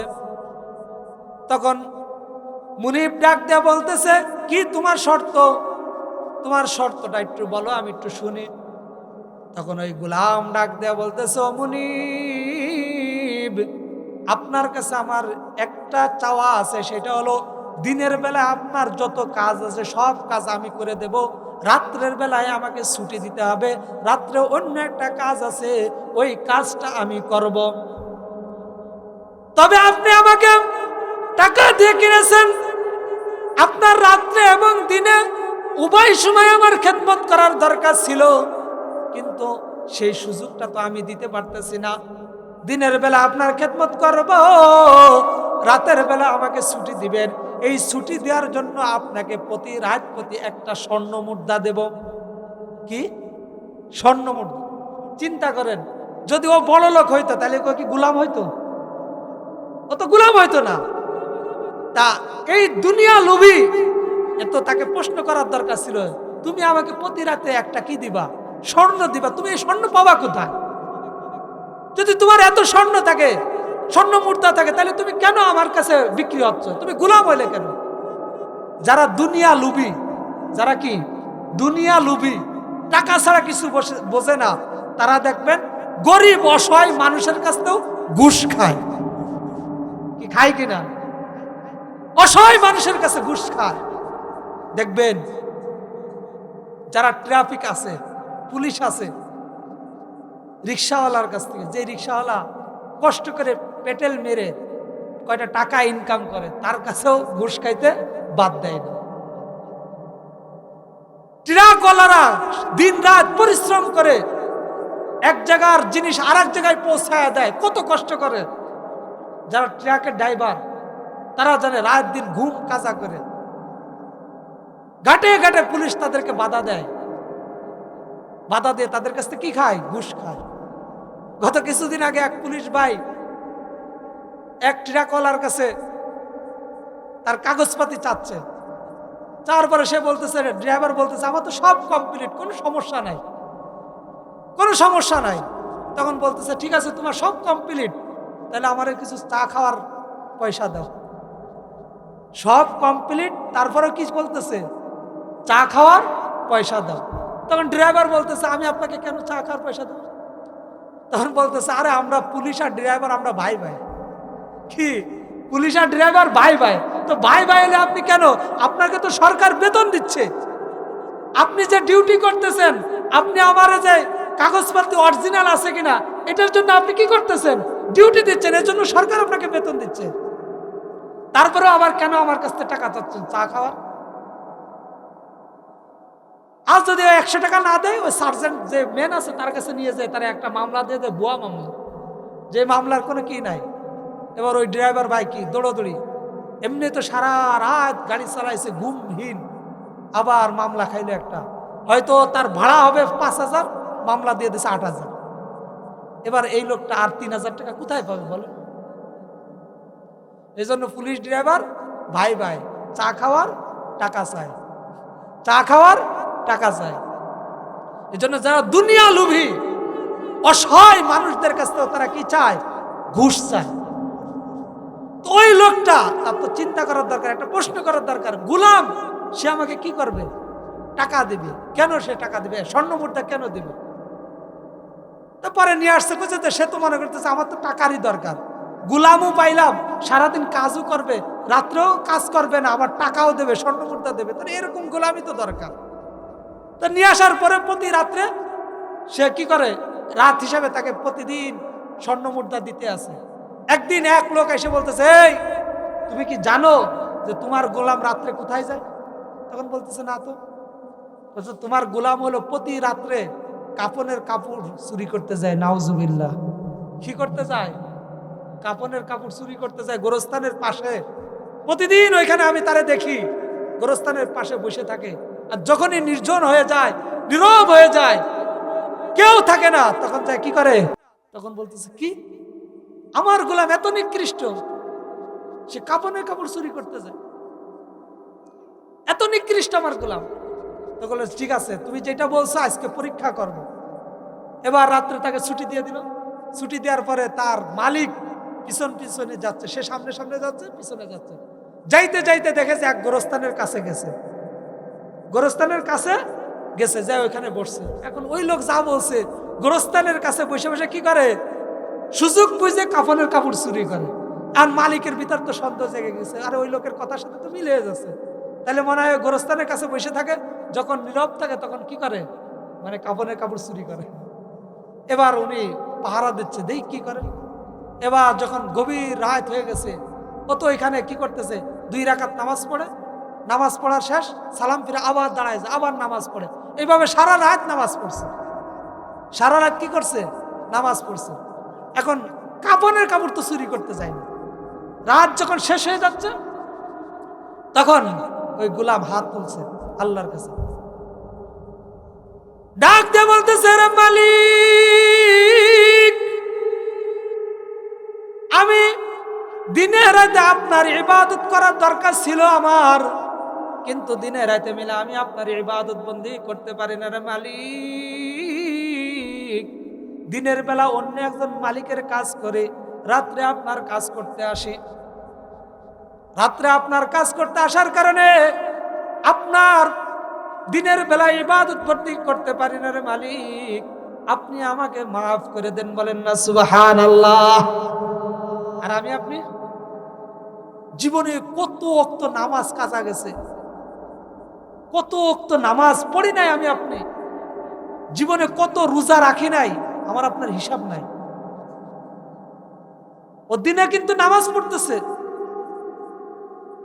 তারপর আল্লাহ তাআলা ইবাদত পরিপূর্ণভাবে করতে পারতেছে না। এই জন্য আল্লাহ করে বলতেছে, আল্লাহ দিনে তো আমি আপনার ইবাদত করতে পারি নাই, আমি অন্য একটা মালিকের কাজ করি।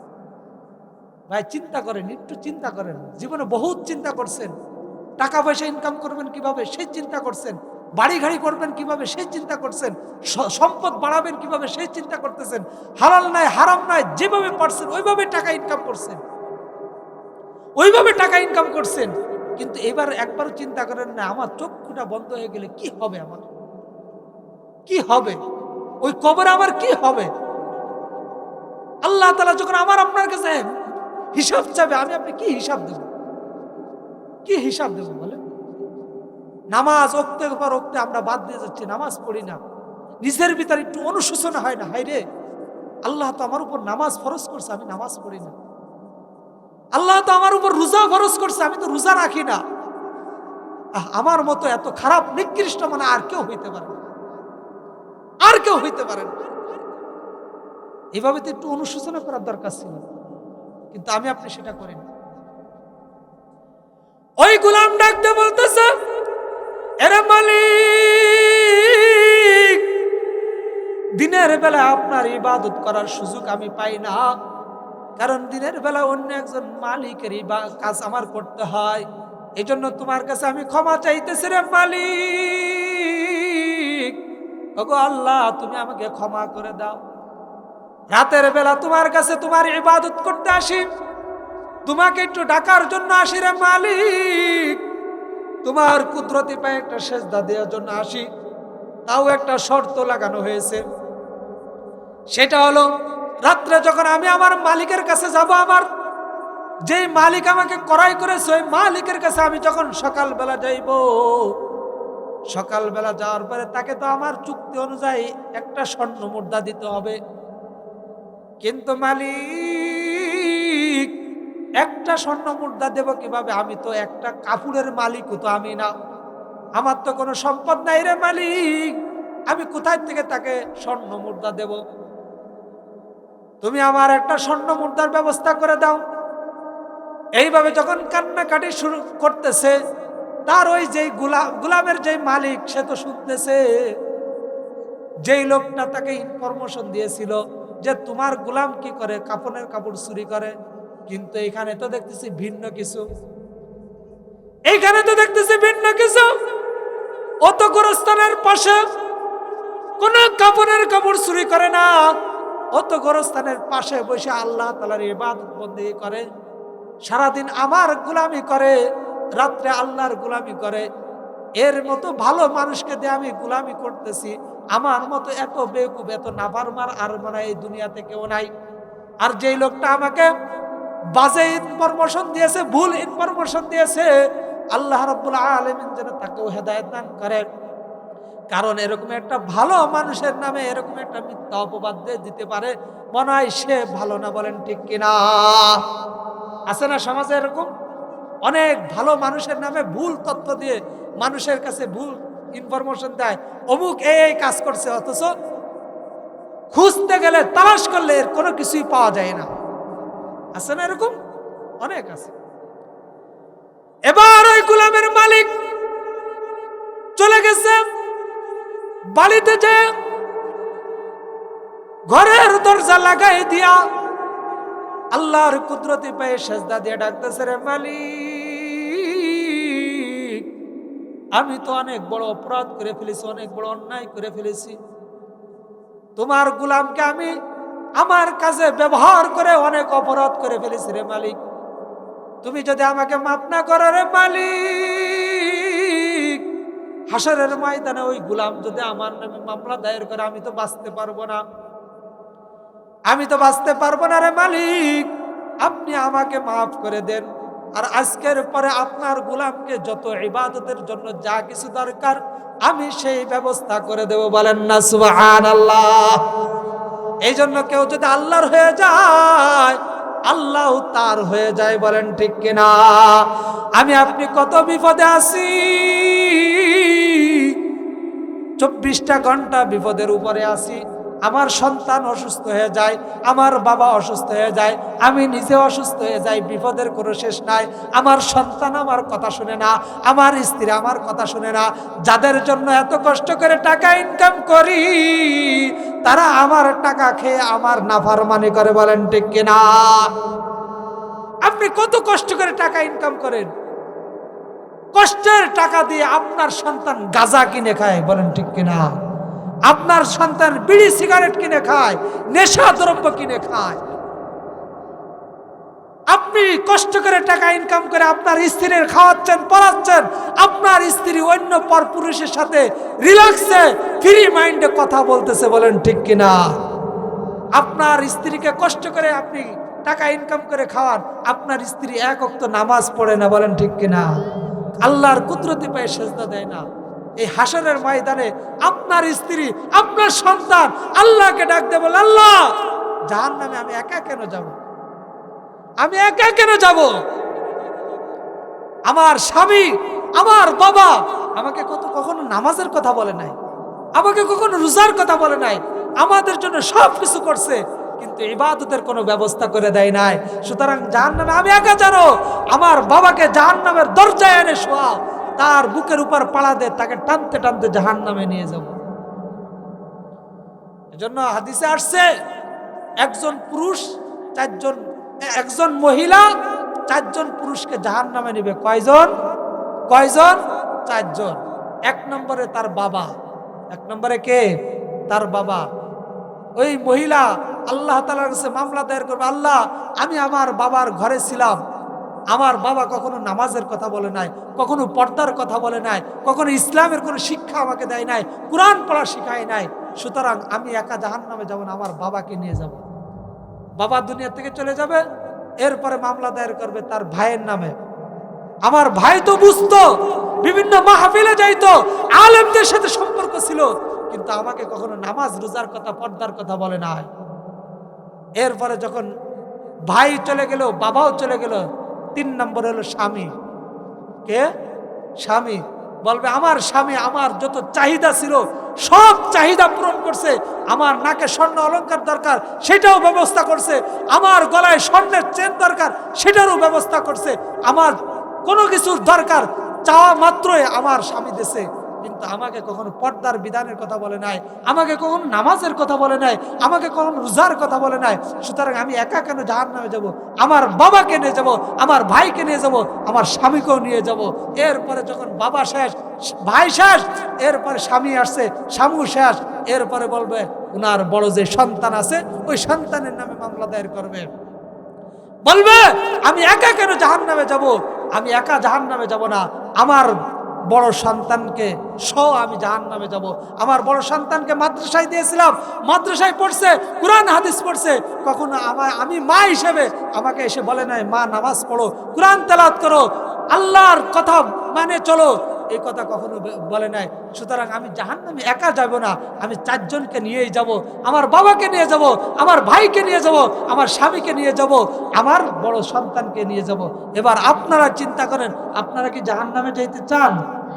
হ্যাঁ, তাহলে যদি জাহান্নামে যেতে চান, এতে এরা তো কেউ বিয়ে করেনি, এরা সবাই কাছে যায় না, আর আপনারা বিয়ে করে আপনাদের বউ আছে, মেয়ে আছে, আপনারা কেউ মুখ দিয়ে বের করতেছেন না, তার কারণটা কি বুঝলাম না। এরা তো কেউ বিয়েই করেনি, একটা তো বিয়ে করে, এই জন্য ওরা জোরে করছে না, বুঝলাম না কাহিনী। হুজুর ওটা বললে কি বিপদে পড়বো না? কারণ বউ হলে বেপর্দায় চলাফেরা করে, মেয়ে আর একটা ছেলের সাথে বেপর্দায় চলাফেরা করে, পার্কে যায় ঘুরে বেড়ায়, ঠিক আছে, বৌমা পার্কে যায় ঘুরে বেড়ায়, আপনার কাছে এগুলো ওয়াদা করে বিপদে পড়বো? বাড়িতে গেলেই তো ধরবে যে তোমরা হুজুরের কাছে ওয়াদা করে আসছো কেন, আমরা তো এখন বেপর্দায় চলাফেরা করতে পারবো না। কিন্তু বাস্তবতা হলো এইটাই, বাস্তবতা এইটাই। আপনার ইনকামের টাকা দিয়ে সবাই গুনাহের কাজ করতেছে, আপনি কি তার 1% পাবেন না? আপনাকে অবশ্যই আসবে। আপনার টাকার মাধ্যমে, আপনার যে টাকা দিয়ে আপনি টিভি ক্রয় করছেন, ওই টিভি যতগুলো দেখবে, যত লোক দেখবে, সবার একটার গুনার ভাগ আপনার কাছে আসবে, অটোমেটিক বিকাশ হয়ে যাবে, আপনি টেরও পাবেন না, আপনি টেরও পাবেন না। হাসরের ময়দানে উঠবেন, বলবেন যে আমি তো এত গুনাহ করি নাই, আমার আমল নামে এত গুনাহ কেন, আমার আমল নামে এত গুনাহ কেন? আমি তো সবসময় নামাজ পড়েছি, অথচ আমার আমল নামায় কেন এত বেনামাজির গুনাহ? কারণ আপনার স্ত্রী নামাজ পড়ে নাই, আপনার সন্তান নামাজ পড়ে নাই। এজন্য কেউ যদি আল্লাহর হয়ে যায়, আল্লাহ তার হয়ে যায়, কেউ যদি আল্লাহর হয়ে যায়, আল্লাহ তার হয়ে যায়। আমরা কি আল্লাহর হইতে পারবো? আমরা পারবো আল্লাহর হইতে? কে কে রাজি আছি তো হাত তুলে দেখায় দেন। নারে তাকবীর, নারে তাকবীর। আল্লাহ রাব্বুল আলামিন আমাদেরকে আল্লাহ হওয়ার মতো, আল্লাহ হওয়ার মতো তৌফিক দান করে, সকলে বলে আমিন। আমি যে আয়াত তেলাওয়াত করেছিলাম, আল্লাহ তাআলা বলতেছেন কুল, হে নবী আপনি বলুন, ইন কুনতুম তুহিব্বুন আল্লাহ, হে নবী আপনি বলুন ইন কুনতুম তুহিব্বুন আল্লাহ, যদি তোমরা আমি আল্লাহকে কি করতে চাও, ভালো বাসতে চাও, তাহলে কি করতে হবে, ফাত্তাবিউনি, ফাত্তাবিউনি, তাহলে নবীর কি করতে হবে, অনুসরণ করতে হবে। বলছিলাম যে একটা মানুষকে অনুসরণ করতে হলে কয়টা জিনিস লাগবে, চারটা জিনিস। কয়টা জিনিস, চারটা জিনিস। এক নম্বর হলো চরিত্র ভালো হইতে হবে। এক নম্বর আমার নবীর চরিত্র কি, ভালো, কারণ নিজে আল্লাহ নিজেই সার্টিফিকেট দিয়েছেন, ওয়া ইন্নাকা লাআলা খুলুকিন আযীম, যে আমি আমার নবীকে মহান চরিত্র দিয়ে সৃষ্টি করছি। বলেন না সুবহানাল্লাহ। দুই নম্বর, চেহারা সুন্দর হইতে হবে। কি সুন্দর হইতে হবে, কি সুন্দর হইতে হবে, যার চেহারা যত বেশি সুন্দর তার প্রতি মানুষের তত আকর্ষণ বেশি হয়। বুঝেন না কথা, যার চেহারা যত বেশি সুন্দর তার প্রতি মানুষ তত বেশি আকৃষ্ট হয়। পয়গম্বর আলাইহিস সালাতু ওয়াস সালামের মতো চেহারা, এত সুন্দর চেহারা আল্লাহ রাব্বুল আলামিন পৃথিবীর আর কাউকে দেন নাই। বলেন না সুবহানাল্লাহ। বলবেন হযরত আলী ইউসুফ আলাইহিস সালাম এতদিন যে কিচ্ছা শুনছি, তাহলে এটা কি ভুল? ভুল না। ইউসুফ আলাইহিস সালাতু ওয়াস সালাম ছিল সাদা সুন্দর। কি সুন্দর, সাদা সুন্দর। আর পয়গম্বর আলাইহিস সালাতু ওয়াস সালাম ছিল লালিমা সুন্দর। সাদা সুন্দর থেকে লালিমা সুন্দর বেশি ভালো, বেশি ভালো। তার চেহারা এত সুন্দর, কেমন সুন্দর ছিল, হাদিসের কিতাবের ভিতরে আসছে হাসান হুসাইন দুষ্টামি করতো। কি করতো, দুষ্টামি করতো। এখন তো অনেক লাইট আছে, আগে তো এরকম লাইট ছিল না, এত ল্যাম্পও ছিল না, এত লাইট ছিল না, এত কারেন্ট ছিল না। এক রুমের থেকে আরেক রুমে যাবে, অন্ধকারে যাবে কিভাবে, যাবে কিভাবে, যাওয়ার সুযোগ নাই অন্ধকারের কারণে। তো আল্লাহ রসুলকে বলতো, না না আমরা তো ওই রুমে যাবো, একটু ব্যবস্থা করে দাও। আল্লাহ রসুলকে আমি কিভাবে ব্যবস্থা করে দেবো? বললো তুমি একটু মুস্কি হাসি দাও, তুমি একটু মুস্কি হাসি দাও, তাহলে আমরা চলে যাব। আল্লাহ রসুল মুস্কি হাসি দিতেন, ওই আকাশে যেমন ঝিলিক মারে না, ঝিলিক মারলে সারা দুনিয়া আলোকিত হয়ে যায় না, রসুল এরকম একটা মিষ্টি হাসি দিতেন, পুরো ঘর আলোয় আলোকিত হয়ে যেত। বলেন না সুবহানাল্লাহ, আরো জোরে বলেন সুবহানাল্লাহ। আয়েশা সিদ্দিকা রাদিয়াল্লাহু তাআলা আনহা রাতের বেলা কাঁথা সেলাই করতেন, শুই পড়ে যেত, খুঁজে পাইতেন না। আল্লাহর নবী আসলে তার চেহারা মুবারক ঘরে ঢুকতেই ঘর একটা আলোকিত হয়ে যেত। বলেন না সুবহানাল্লাহ। ঘর কি হয়ে যেত, আলোকিত হয়ে যেত। ঘরে ঢোকার সঙ্গে সঙ্গে উনি সুইটা তাড়াতাড়ি তালাশ করে হাতে তুলে নিতেন।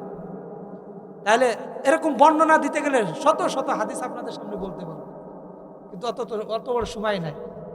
তিন নম্বর, আল্লাহর রসুলের তিন নম্বর ছিল, গুণ ছিল আত্মীয়তার যে বন্ধন, এই বন্ধনটা মজবুত ছিল। কি ছিল, আত্মীয়তা বন্ধন মজবুত ছিল। আজকে আমাদের সমাজে আত্মীয়তা বন্ধন না থাকার কারণে অনেকে অনেকের চেনেই না যে এ আমার আত্মীয়। বলেন ঠিক কিনা?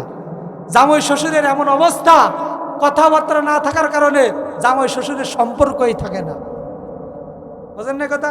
এরকম হাজারো রিপোর্ট আছে, হাজারো রিপোর্ট আছে, বছরকে বছর শ্বশুরের সাথে জামাইয়ের কি নাই, সম্পর্ক নাই। আরে শ্বশুর জামাই তো আরো দূরের কথা, অনেক দূরে। এমনও গল্প আমরা শুনেছি যে স্বামী স্ত্রী 14-15 বছর তাদের কি নাই, কথা নাই, কথা বন্ধ, স্বামী স্ত্রী। গত কিছুদিন আগে একজনের কাছ থেকে একটা গল্প শুনলাম, তারা 10 বছর কথা বলে না স্বামী স্ত্রী। তো ওই সময়টায় তো দীর্ঘদিন নাতিপুতি ছিল, মেয়েরা ছিল, তারাই খাবার টাবার দিত, বোর কাছে চাওয়া লাগতো না। এখন তাদের সবার বিয়ে হয়ে গেছে, এখন খাবার চাইবে কার কাছে? কারণ বোর সাথে তো কথা বলে না, বোর সাথে কি করে না, কথা বলে না, তা খাবার চাইবে কিভাবে? বলে নতুন পদ্ধতি আবিষ্কার করছে। কি করছে? নতুন পদ্ধতি। কি পদ্ধতি? যে যখন খিদা লাগে, ক্ষুধা লাগার সঙ্গে সঙ্গে স্বামী আইসে বলে আমার ক্ষুধা লাগছে। কি বলে? আমার ক্ষুধা লাগছে। তার মানে ক্ষুধা লাগছে, তারা ভাত দেয়। এখন বোর সাথে তো কথা বলে না, তো ভাত চাইবে কিভাবে? এজন্য কি বলে যে আমার ক্ষুধা লাগছে। আমি বউ সব কিছু গোছগাছ করে বারান্দায় দিয়ে আসে। বারান্দায় দিয়ে আসার পরে খাচ্ছে। এখন অনেক সময় তো একটা তরকারি দিলে আর একটা দিতে মনে থাকে না, হয় না এরকম? আর মনে করেন ডাউল দেয় নাই। এখন বউ ভিতরেতে বলতেছে কারো যদি ডাউল লাগে বলতে পারেন। কি লাগে? কারো যদি ডাউল লাগে বলতে পারে। চিন্তা করছেন, কথা চালু করছে কি সুন্দর ভাবে। এবার উনি বলতেছে হ্যাঁ আমার ডাউল লাগবে, এবার ডাউল লাগবে। উনি ওইদিকে তাকায় আছে, সে এইদিকে তাকায় আছে, এভাবে তাকাইতে তাকাইতে ডাউলটা দিয়ে চলে গেছে। তাহলে চিন্তা করেন, স্বামী স্ত্রীর পবিত্র বন্ধন, যেখানে স্ত্রী স্বামীকে দেখলে সওয়াব হয়, স্বামী স্ত্রীকে দেখলে সওয়াব হয়, আর সেই জায়গায় আজকে কি হয়েছে, গুনাহ হচ্ছে। স্বামী স্ত্রীর সাথে কথা বলে না, আজীব তামাশা। এইভাবে সম্পর্ক আমাদের সমাজে কি পরিমাণ অবনতি হচ্ছে তা হিসাব নাই। আল্লাহ রসুলের আত্মীয়তা ছিল কি, আত্মীয়র বন্ধন ছিল খুব কঠিন। কোন আত্মীয় যদি উনার বাসায় আসতো বা উনি যদি কোনো আত্মীয়র খোঁজ পাইতেন, দৌড়ে চলে যাইতেন। একজন আত্মীয়র আর একজন আত্মীয়র অনেকগুলো হক আছে, যে হকগুলো আদায় না করলে হাসরের ময়দানে ধরা খেয়ে যাবে। তাহলে 3 নম্বর, 4 নম্বর কামালিয়াত, পরিপূর্ণতা। যেই দিকে যাবে রসুল পরিপূর্ণ, যেই দিকে যাবে রসুল পরিপূর্ণ। আল্লাহর রসুলের এই 4টা জিনিস আছে আমার আপনার ভিতর। আমাদের এলাকায় পুরো পৃথিবীতে এরকম আছে যে একজন লোকের 4টা জিনিস আছে, আছে। হয়তো লোকটা চেহারা ভালো হইলে চরিত্র ভালো না, চরিত্র ভালো হইলে চেহারা ভালো না, আবার চরিত্র ভালো চেহারা ভালো, দেখা যাচ্ছে তার আত্মীয়ের সাথে তার সম্পর্ক ভালো না, আত্মীয়ের সাথে ভাইয়ের সাথে সম্পর্ক ভালো না, বোনের সাথে সম্পর্ক ভালো না, ভাই বোনের দাওয়ার লাউয়ের সম্পর্ক, দাওয়ার কি লাউয়ের সম্পর্ক। দাও যেমন লাউর উপর পড়লে কেটে যায়, লাউ অনুরূপ ভাবে দাওর উপর পড়লে কি হয়ে যায়, কেটে যায়। এরকম বর্তমান সময়ে ভাই বোন, ভাই ভাইয়ে গ্যাঞ্জামের অভাব আছে। প্রতিটা ঘরে ঘরে গ্যাঞ্জাম, প্রতিটা ঘরে ঘরে গ্যাঞ্জাম। এই জন্য রসুলের 4টা সম্পর্ক আল্লাহ রসুলের থাকার কারণে পৃথিবীর সবাই এক বাক্যে রসুলকে মেনে নিয়েছে, বলেন না সুবহানাল্লাহ। এই জন্য আল্লাহ রাব্বুল আলামিন স্পষ্ট বলে, ফাত্তাবিউনি, আমার রসুলকে তোমরা মানবা কেন, অনুসরণ করবা কেন? এই 4টা গুণ আমি আমার রসুলকে দিয়েছি, এই 4টা গুণের কারণে তোমরা আমার রসুলকে কি করবা, অনুসরণ করবা। আমি আল্লাহকে ভালোবাসতে চাই, রসুলকে অনুসরণ করলাম, রসুলকে অনুসরণ করতে চাই, আমার লাভ কি? লাভ আছে না? আমি 2টা ছেড়ে দেব আর একটা ধরবো, কেন ধরবো? ধরার জন্য তো আমরা লাভ খুঁজতে হয়, লাভ ছাড়া কোনো কিছু হয় না, লাভ ছাড়া কোনো কিছু হয় না। সাহাবারা রসুলকে কেন ধরলেন? রসুলকে কেন ধরলেন সাহাবারা? এই জন্য ধরছেন, আমি দুনিয়া ছেড়ে দিচ্ছি, আমি জান্নাত পেয়ে যাচ্ছি। দুনিয়া ছাড়তেছে, জান্নাত পাচ্ছি। আল্লাহর নবীর সাহাবী হযরত খাব্বাব রাদিয়াল্লাহু তাআলা আনহু মক্কা বিজয়ের পরে ওমর রাদিয়াল্লাহু তাআলা আনহু তাকে জিজ্ঞাসা করলেন, এ খাব্বাব, শুনেছি তুমি নাকি ইসলামের জন্য অনেক কষ্ট করেছো, তোমাকে ইসলাম ধর্ম গ্রহণ করার কারণে মক্কার লোকজন তোমাকে অনেক নির্যাতন করেছে, অনেক মারধর করেছে। তোমার সেই নির্যাতনের গল্পগুলো যদি আমাকে একটু শোনাইতা, তাহলে আমি আমার ঈমানকে আরো মজবুত করতাম, বলেন না সুবহানাল্লাহ। ওমর ফারুক রাদিয়াল্লাহু তাআলা আনহু এই কথা বলার পরে খাব্বাব রাদিয়াল্লাহু তাআলা আনহু বলতেছেন, আমিরুল মুমিনিন, আপনি আমার কাছে যে গল্পটা শুনতে চেয়েছেন, যেই গল্পটা আপনি আমার কাছে শুনতে চেয়েছেন, এই গল্পটাকে আমি মুখ দিয়ে বলবো নাকি আপনাকে সরাসরি প্রমাণ দেখাবো? আমিরুল মুমিনিন ডাক দিয়ে বলতেছে, খাব্বাব, যেটা সরাসরি দেখা যায় ওইটা তো মুখ দিয়ে বলার কোনো দরকার নাই, কোনো প্রয়োজন নাই। খাব্বাব রাদিয়াল্লাহু তাআলা আনহু সাথে সাথে জামাটা খুলে ফেললেন। জামাটা যখন খুললেন, খোলার পরে ওনার পিঠটা আমিরুল মুমিনিনের সামনে দেখালেন। এ আমিরুল মুমিনিন, আপনি আমার পিঠের দিকে একটু তাকায়া দেখেন কি অবস্থা আমার পিঠের। আমিরুল মুমিনিন যখন ওনার পিঠটা দেখলেন, দেখার পরে দেখে যে ট্রেনের রাস্তা, ট্রেনের চাক্কা গেলে যেরকম অবস্থা, পুরো পিঠে এরকম অবস্থা, এরকম দাগ হয়ে আছে এবং পিঠের বিভিন্ন জায়গায় এরকম গর্ত হয়ে আছে।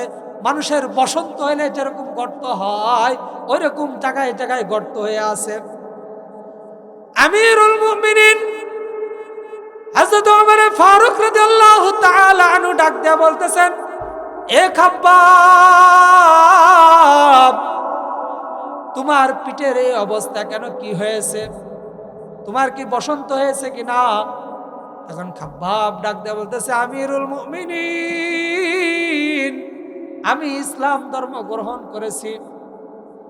ইসলাম ধর্ম গ্রহণ করার কারণে বেঈমান কাফেররা আমাকে এই পরিমাণ নির্যাতন করত, যেই নির্যাতনের কারণে আমার পুরো শরীরটা এরকম ক্ষত বিক্ষত হয়ে গেছে। শুধু কি তাই, আমার নির্যাতন কেমন ছিল জানেন?